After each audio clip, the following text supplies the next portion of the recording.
Un homme et une femme, ils font un enfant. C'est comme ça, tu vois. C'est la nature. Maintenant, pourquoi des couples gays qui adopteraient des enfants, ça c'est quelque chose d'anormal. Je comprends que des gens se lèvent, et je les bénis même ces gens-là. Et maintenant, gazer ces gens-là, mais gazer, c'est des gens, c'est des pères et des mères de famille. Vous avez pas honte? Moi c'est pour ça, là, au bout d'un moment j'en ai marre. J'en ai marre. Et moi on me colle, je suis dans un reportage, on me colle Antifa, et c'est ces mecs-là qui vont se battre contre des pères et des mères de famille, qui vont casser des magasins de mecs qui disent la vérité sur un espèce de psychopathe qui est au pouvoir.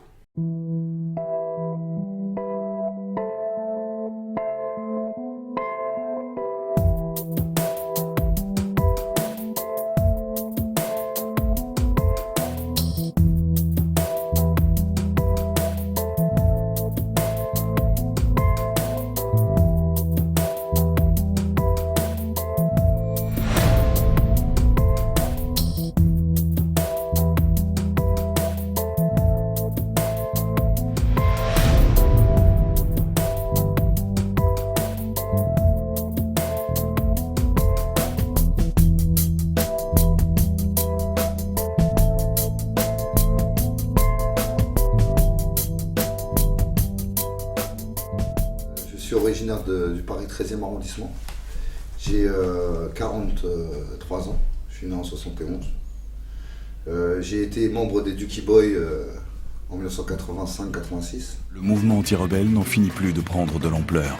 Désormais, c'est au tour des Ducky Boys d'entrer dans la chasse au racisme contre les rebelles. Les Ducky Boys. À leur tête, Rocky, 23 ans, d'origine portugaise, qui après avoir quitté son travail, devient le porte-parole de l'antiracisme. Le reste de la bande est formé d'étudiants et de lycéens. Leur emblème, la croix celtique amputée d'un bras. Ensuite, j'ai été membre des Red Warriors en 87-88. Dans les chasseurs de skin, vous avez donc ces bandes de rockers, issus du rock souvent, et puis vous avez les Redskins. En parallèle de ces gangs chasseurs de skin issus des Black Panthers, se monte un gang de skinheads antifascistes dont l'inspiration vient tout droit d'Angleterre, berceau originel du mouvement skinhead. Ça a été la naissance du mouvement Redskin tel qu'on le connaît. On appelle ça le mouvement Redskin alors qu'en fait c'est le groupe anglais qui en est à l'origine, via nous.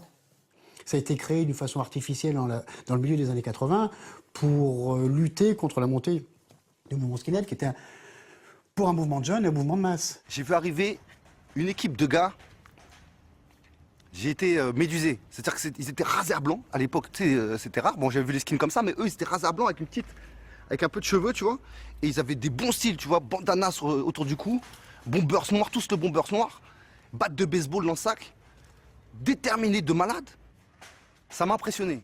J'étais certainement le plus politique de toute la bande, parce que j'avais vaguement été à la jeunesse communiste, enfin tu vois, j'avais été militant, donc moi j'étais le plus, entre guillemets, politique de l'équipe, Tous les autres, eux, ce qu'ils voulaient juste, ils savaient pas ce qu'ils aimaient, mais ils savaient ce qu'ils aimaient pas, c'était les fachos, Et après, j'ai continué la chasse pendant quelques années avec les Rudy Fox.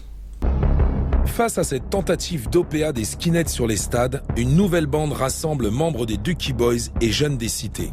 Les soirs de match, les Rudy Fox traquent les skins casuals et leurs alliés dans l'ouest parisien.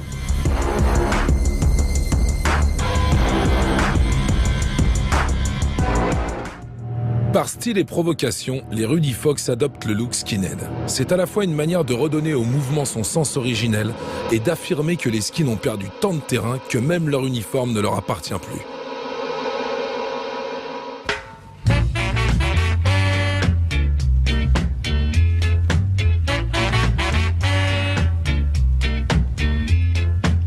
J'ai appris la culture skin à ce moment-là.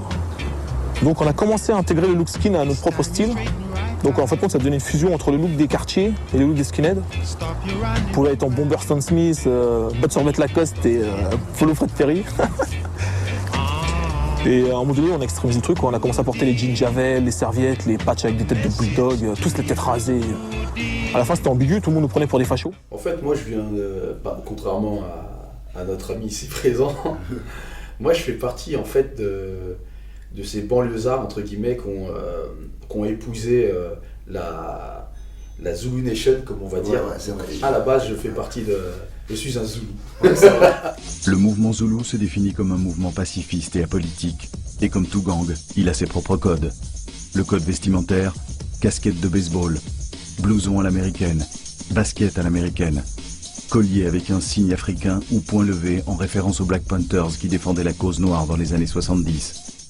Et donc, de fil en aiguille et de test en test, eh ben, on a trouvé un combat commun, puisque en fait c'est le combat de l'intelligence, c'est le combat contre le racisme et le fascisme.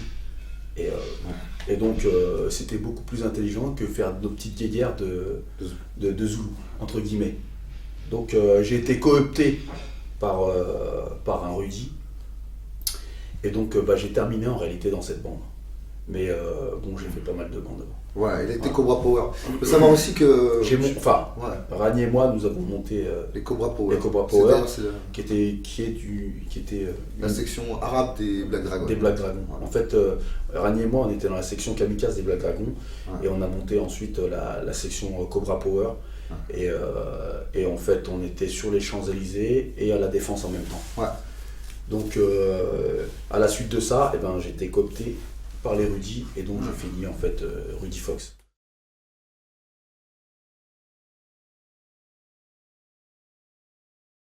On est là pour un peu recadrer, parce qu'on est apparu dans un reportage qui s'appelle Antifa, et c'est un terme qui n'existait pas à notre époque. Donc je voudrais un peu recadrer. Nous, on est les chasseurs de skins, si tu veux. Parce que c'est dans les années... C'est le vrai terme. Le vrai terme, en France en tout cas. En fait, chasseurs de skins, ça consistait en des jeunes de quartier. On se réunissait au Trocadéro au début, et on formait des bandes, et on allait taper sous l'égide des Black Panthers, qui un peu nous régissaient, et des grands, et on allait s'affronter contre les différents groupes qui étaient en faction dans des quartiers, qui contrôlaient des petits quartiers dans Paris, comme les skins de Pasteur, comme les skins au Luxembourg, comme les skins plus tard de Villiers, enfin tous ces skins-là, on allait sur place et on faisait des descentes tous les jours. Et tous les soirs. C'était du 24h sur 24. On était vraiment motivés pour taper sur d'autres jeunes, quoi, en fait, dans la rue, quoi. Les premières bandes de skins qu'on a affrontées, je me rappelle, il y avait Litron et les Tondus, c'est les skins de Pasteur. Les Tolbiac Toads, parce que moi je suis originaire de leur quartier. Donc avec Bruno Tolbiac, le Tyran, tous ces gens-là. Il y avait le Nazi Clan. Bon, les communistes, tous les gauchistes, les capitalistes ont la télé, la radio, les journaux, ont l'argent avec eux, nous on a le point avec nous. Voilà pourquoi on aime la violence. C'était vraiment axé sur Luxembourg, le parc du Luxembourg. Tu avais aussi les Gaulois de Juvisy, Légion 88, qui étaient plus en banlieue. Les skins de l'Essonne, donc après encore plus loin que Juvisy. Il y avait aussi les skins de Bon-Sergent, qui eux étaient... Quand nous on a commencé à chasser, ils étaient déjà plus anciens que nous. Il y avait les mods de Gambetta, mais ils n'étaient pas fascistes trop, c'était un peu des mystiques, on va dire. Mais il n'y avait pas trop de fachos chez eux. J'en ai parlé après avec d'autres, ils n'étaient pas contents qu'on dise qu'ils étaient fachos. C'est vrai que Sid et tout ça, c'était pas des fachos. Donc je tiens à le préciser, puisque... Il y avait aussi les skins des Halles, surtout, qui n'étaient pas spécialement super politisés, on va dire. Mais qui avaient qui se mélangeaient. Ils allaient tous à une boîte qui s'appelait Fantasia, au Porte-Maillot. Tu avais aussi... les skins de Gare de l'Est, et t'avais avec Attila et tout ça, Tétard et tout ça, Pierrot le Fou, t'avais, ouais je connais pas trop mal, et puis après t'avais les skins de Place Monge, plus tard, skins d'Odéon aussi, t'avais pas mal de bandes, ça c'était des bébés Tolbiac Toads, il y a eu les skins de Cap Sud, et Place Monge, on peut dire ça a été un peu la deuxième génération de skins qui sont arrivés vers 86, 87, tu vois, et qui ont terminé en 87, ils ont fait un an. Parce qu'on nous, à ce moment-là, on était très actifs. Donc on a effectué beaucoup de descentes sur ces endroits-là. Tous les jours, tous les week-ends, tout le temps. Audassas, tout ça. Et voilà, c'était une vie. On passait notre temps à se frapper, à se battre. On se battait tous les jours. On était tout le temps armés. À l'époque, il n'y avait pas tant de police. C'était violent. On n'avait pas d'idéologie politique, quelle qu'il soit. Notre but à nous, en fait, on était des sportifs. Ouais, regardez, attention, vous pouvez sauter, c'est bon. Vas-y, présente alors. Voilà, et en fait, on voulait se tester dans la rue. On était apolitique, on s'en foutait de la politique. Le but, c'était de casser la gueule. Parce qu'en fait, on avait entendu dire que y avait des gens qui nous aimaient pas, parce qu'on était noirs ou arabes. Donc on s'est dit, bah, s'ils nous aiment pas, nous aussi on les aime pas. Et en plus, on va aller les chercher. Puisque comme on s'entraînait la semaine, le week-end, on s'est dit, bah, on va voir si vraiment notre sport de combat il fonctionne réellement. Et en fait, c'est comme ça. C'est comme ça qu'on est rentré en fait dans la chasse. Et donc, voilà, on s'appelait les chasseurs de skins. Ouais. Voilà, ça c'est le terme. C'est vraiment le terme. Ce n'est pas le terme entre guillemets générique qu'on entend à l'heure actuelle. C'est Antifa. Antifa, nous on connaît pas. Pour nous, c'est du marketing. Moi personnellement, j'ai jamais connu Antifa. De plus, je sais pas, ils ont des bannières. Personnellement, ils ont des bannières et je sais pas, ils ont de l'argent. Nous, on s'habillait sur les skins. On n'avait pas d'argent. On venait de banlieue tous. Ouais. Justement, nos faits de guerre, c'était de prendre les habits des skins. Ouais. Et je dis bien du pantalon, d'accord ? Du pantalon, paraboots et bombers. Donc voilà, on n'avait pas d'oseille. Hein. On venait de cité dortoir, entre guillemets. Ouais. Et c'était le but. C'était de justement s'habiller sur eux. Et d'ailleurs, c'est pour ça que pendant un moment, on était plus skinisés, entre guillemets, qu'eux-mêmes. Parce qu'à force de s'habiller chez eux, on avait leur sap, leur code, entre guillemets, vestimentaire. Ouais.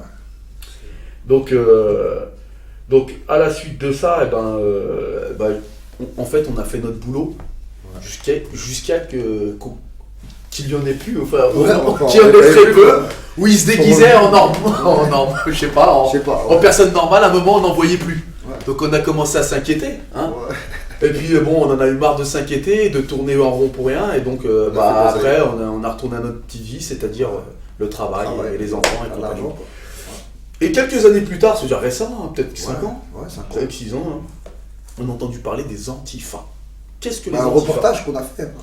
Oui, qu'est-ce que les Antifa ? Le terme Antifa est assez récent, ça n'existait pas. Non, ça n'existait pas. Et je veux vite fait replacer 2-3 trucs, c'est que voilà, nous, déjà on s'appelait chasseurs de skins, et Antifa, ça n'existait pas du tout, on n'en entendait jamais parler. Et même, je vais aller plus loin, il me semble qu'en Allemagne, il y avait des gens qui s'organisaient en manifestation avec des capuches noires et des drapeaux, je sais pas quoi, et qui faisaient des manifs donc contre les fachos. Ouais, mais c'est récent. On ne parle pas de la même époque, tu vois. Nous, c'est genre arrivé après les années 90, 92, je crois, 91. On sait qu'on a lancé un mouvement, ça c'est clair. Ouais. Hein, les anciens ont lancé, c'est-à-dire nous, on a lancé un mouvement. Ouais. Mais bon, maintenant, par rapport à la politique actuelle, le mouvement, entre guillemets, chasseur de skins, il est obsolète. Et puis, c'est plus le même combat.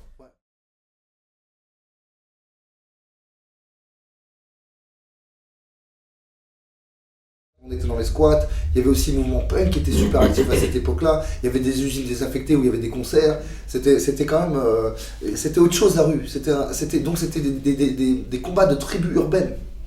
Et par la suite, il y a eu une espèce de manipulation, peut-être manipulation je sais pas, mais on a eu des gens qui sont venus nous voir et qui nous ont dit voilà, vous allez pouvoir être payés, on va vous donner des camionnettes et vous allez faire le service d'ordre donc des SOS Racisme pour encadrer les manifestations qui étaient attaquées par les FAF et faire des collages. De tous les chasseurs, les Red Warriors sont les seuls à s'engager concrètement dans l'action militante.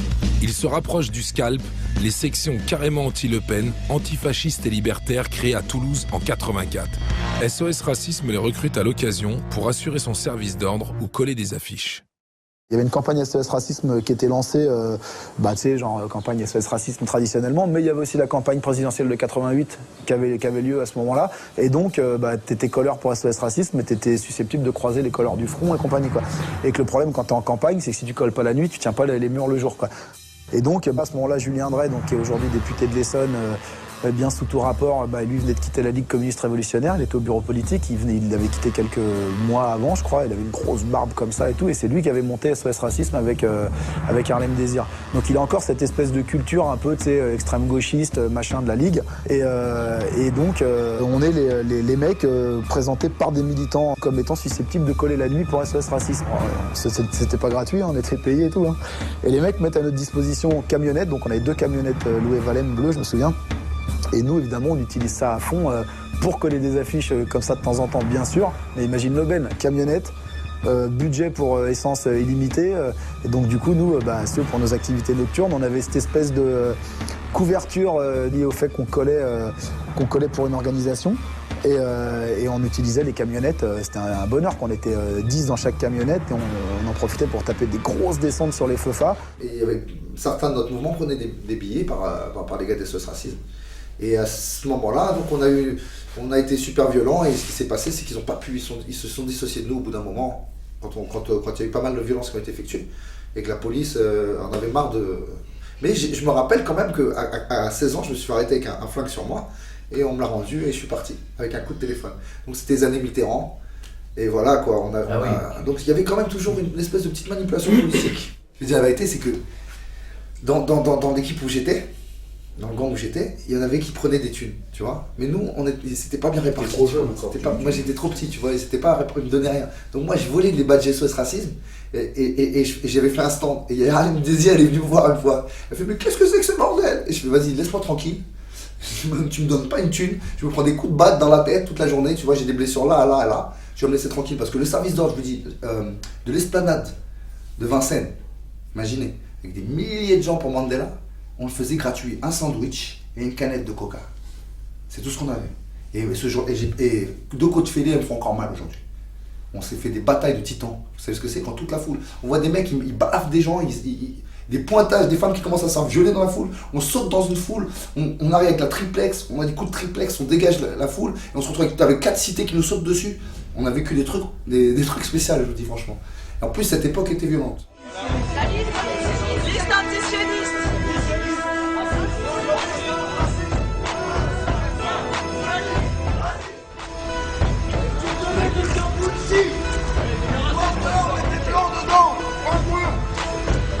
Fasciste, nazi, sioniste, raciste,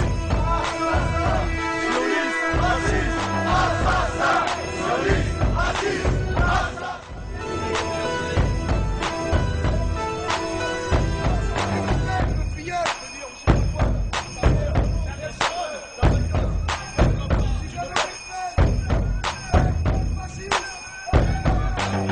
Moi, ce que je me rappelle à mon époque, en tout cas, c'est il y avait une majorité, par exemple dans les bandes comme du Kiboy, même il y avait pas beaucoup de musulmans, et la lutte, elle était aussi pour la Palestine.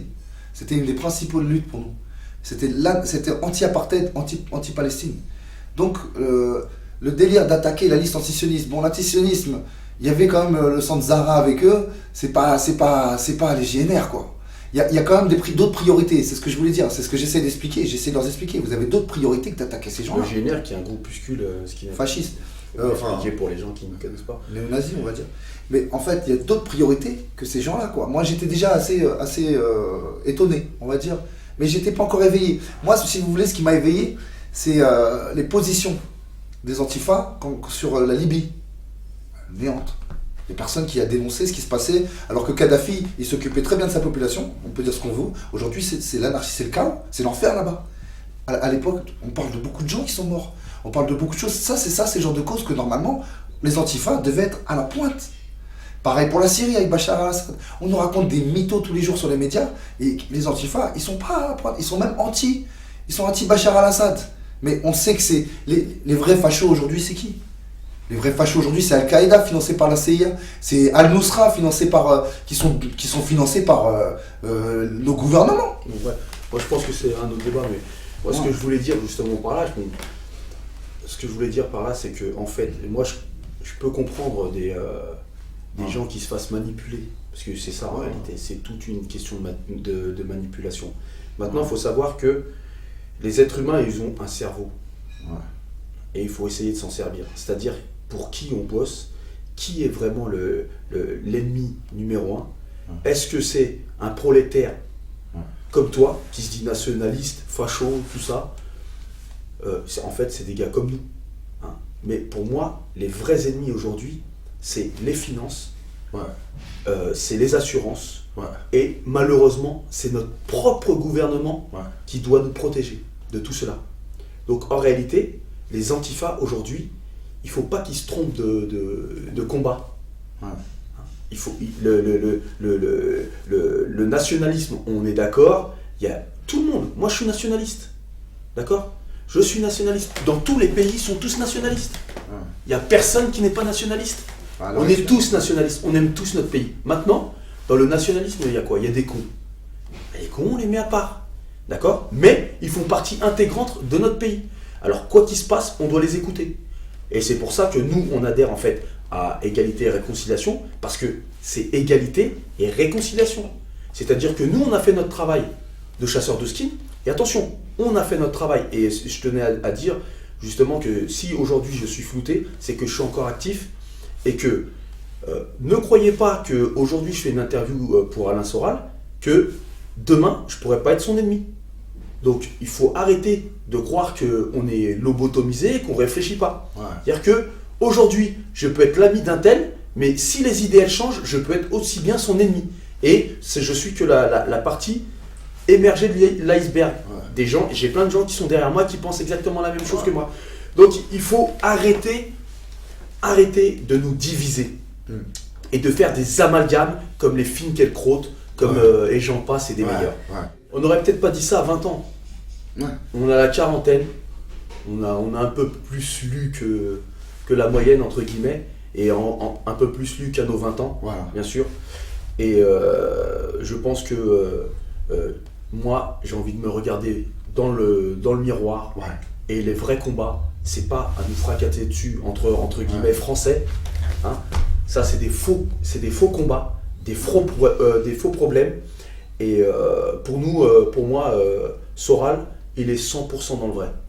À l'heure actuelle, pour moi, lui et Dieudonné, ce sont les deux seules personnes, malheureusement, non. Il y a les Étienne Chouard et certains dont j'ai plus les noms ici, qui sont exactement dans le même combat. Hein. Malheureusement, on appelle ça la dissidence. Moi, je dirais plutôt, c'est des Français nationalistes qui aiment leur pays. Je pense que c'est plus ça le problème. Et il faut que je ressente, vraiment que les antifas, entre guillemets, hein, ceux qui ont un peu de cerveau, qui servent de cerveau, et qui, surtout, qu'ils arrêtent d'inciter les jeunes à faire des guéguerres qui servent qu'à polluer, en fait, qui servent à polluer comment ça s'appelle, le débat. Ouais, le débat. Eh ben, comme au mois de décembre, j'ai eu la désagréable surprise d'être appelé et d'apprendre que la librairie avait une nouvelle fois été attaquée en marge d'une manifestation autorisée par la préfecture de police des Antifas. Et donc, ils se sont acharnés sur les vitres de la librairie. Alors, il y a eu donc une manifestation organisée par ce qu'on appelle les Antifas, qui sont une petite minorité des antifascistes. Je crois que c'était pour les 7 ou 8 mois du décès de Méric. Manifestation autorisée par la préfecture de police de Paris, alors que toutes sortes de manifestations nationalistes sont interdites. Cette manifestation est autorisée. Le préfet de police est parfaitement au courant qu'il risque d'y avoir des incidents.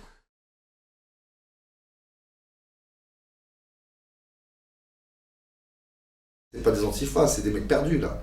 Faut arrêter. Vous avez pas d'autre chose mieux à faire. Vous voyez pas ce qui se passe dans le monde. Quelqu'un qui dénonce le pouvoir. Non mais je comprends pas. Quelqu'un qui dénonce le pouvoir et l'oligarchie, il se fait casser. Et nous on est des mecs de la rue, on n'aime pas le pouvoir. Il se fait casser ça. Non mais c'est une rigolade. C'est intéressant que vous mettez pour des l'heure parce que c'est un gag. En fait, de casser une librairie, c'est faire la chasse à c'est être contre la liberté d'expression. Hitler, il a brûlé tous les livres un peu. Hein, on est d'accord. C'est comme Hitler, c'est du fascisme. C'est du fascisme. Les fascistes à la Nutristal, ils ont volé tous les livres qui leur plaisaient pas. Voilà, donc c'est quoi, ils ont copié sur Hitler. À Kiev, c'est qui les fachos? Ils sont financés par qui? Kiev en ce moment là. À Donetsk, Odessa, le massacre d'Odessa. Vous réveillez-vous les gars. À Odessa, les antifas, ils sont avec Poutine, les antifas. Enfin pas Poutine, mais en tout cas ils se battent contre les oligarches élus financés par les États-Unis et l'Europe. Voilà, moi ce que je veux dire aujourd'hui, on a toujours été moi à la base des chasseurs de skin, on a toujours été anti-système. Et c'est pas un truc qu'on retrouve aujourd'hui.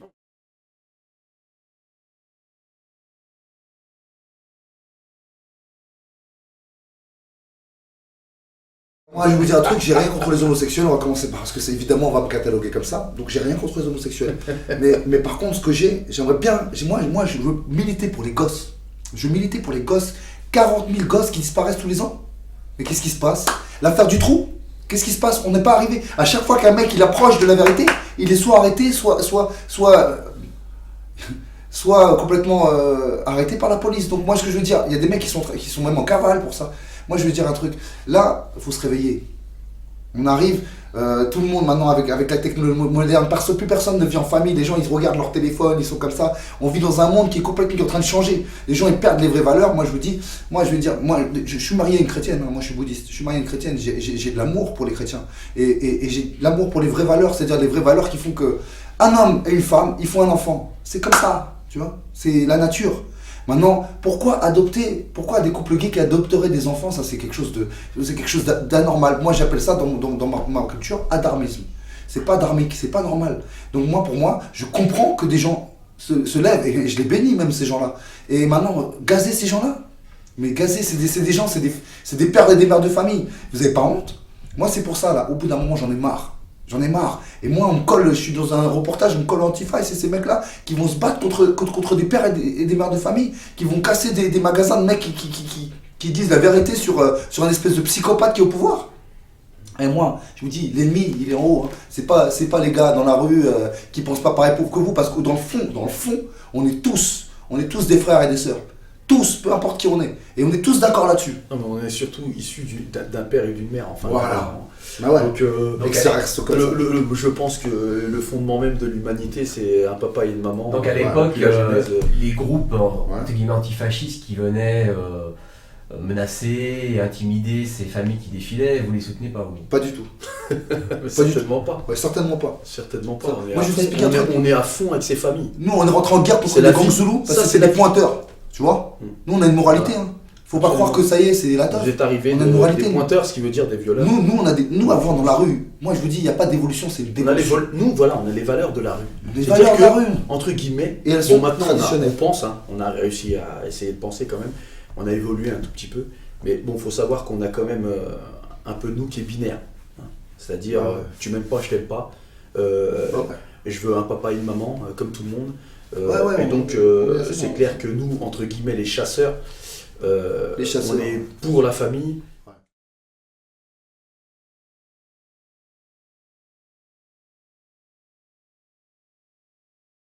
Ce que je voudrais dire même aux juifs, c'est déjà faites le ménage chez vous. Parce qu'en fait, cette élite qui nous monte les uns contre les autres, elle vous envoie sur des faux problèmes. Et comment ça s'appelle, en fait, inconsciemment, elle vous met à part et elle vous monte du doigt. Parce qu'en réalité, le problème, c'est que après, le peuple qui ne comprend pas, ils vont englober les juifs en général. Alors que c'est exactement c'est les oligarches. Et ils se servent le pire des juifs, du peuple, pour servir au contraire leurs Moi, je suis pas du tout antisémite. Je veux dire déjà le mot antisémite, il faut qu'ils arrêtent. C'est pas des sémites, les gens. C'est pas des sémites les oligarches. C'est des eskénazes. Ils viennent d'Europe de l'Est. C'est des Khazars. Ils viennent d'Europe de l'Est. Le sionisme et le sémitisme, c'est pas forcément collé. Moi, je suis contre une idéologie qui s'appelle le sionisme. Je n'ai rien contre les juifs, bien au contraire. Bien au contraire.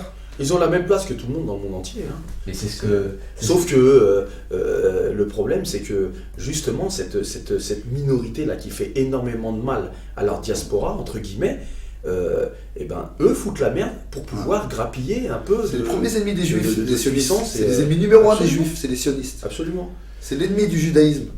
Et donc, on aurait pu les qualifier d'antisémites. Moi, personnellement, je défie quiconque de venir. Si les mecs ils se disent des hommes, des couilles, ils viennent rencontrer Soral. C'est tout. Ils viennent lui parler et il va voir. Et pourquoi on lui donne pas le droit de parole dans les médias officiels? Dans les merdias. Il faudrait qu'il lui donne le droit de parole dans les médias officiels. Ouais. Et il faudrait que ces sémites-là, soi-disant sémites-là, qui viennent voir Soral et dialoguer avec lui. Pour comprendre exactement son état d'esprit à Soral. Parce que si on attaque une personne et on lui donne pas le droit de se défendre, c'est-à-dire qu'il n'y a pas de démocratie. Donc dans ce cas-là, on est dans une république quoi, bananière? On est quoi? C'est du fascisme. C'est du fascisme, c'est une forme. Voilà. On en revient à ça. C'est eux les fachos, c'est les bases. Exactement. Mais alors, si je comprends bien, pour vous, ER est antifasciste alors? Déjà plus que beaucoup de gens qu'on connaît. Absolument. Pour moi, en tout cas, de toute façon, j'invite tous les antifascistes à venir à ER, de voir de leurs propres yeux s'il y a vraiment des... discuter, hein, les gens ils sont pas violents ici. Moi personnellement, je vous explique une chose, c'est super simple. Un ennemi, c'est un ennemi. Si la personne qui est en face de moi, il m'aime pas, automatiquement, je l'aime pas. S'il veut me faire la guerre, je lui fais la guerre. Ouais. Jusqu'à ma tombe. Même si j'ai une canne, je tremblote, je mourrai comme un bonhomme. Ouais. Voilà, j'ai été éduqué comme ça, et ça sera jusqu'à la fin. Ouais. Maintenant, si la personne qui est en face de moi, qui est raciste, et qui veut dialoguer, il n'y a pas de raison. Je suis qui, moi pour, je suis pas Dieu. Ah oui. Il veut dialoguer avec moi, je dialogue avec lui. Ouais. Il a son point de vue, j'ai mon point de vue. Maintenant, il faut savoir que on est une famille. C'est comme dans une famille. Ah ouais. Moi, mon frère, j'ai pas les mêmes points de vue que lui. J'ai le droit de lui dire que j'ai pas les mêmes points de vue de vie que lui, pardon. Et donc, le facho qui est en face de moi, il a peut-être pas, mais on peut s'entendre. Et on peut vivre surtout dans le même pays et discuter ensemble. Ouais. C'est ça la force. C'est pas de se détruire en attendant qu'il y en a qui applaudissent et disent ouais, c'est comme un match de boxe, c'est bien, il a payé sa place et après il rentre chez lui. Oh, j'ai fait un bon match.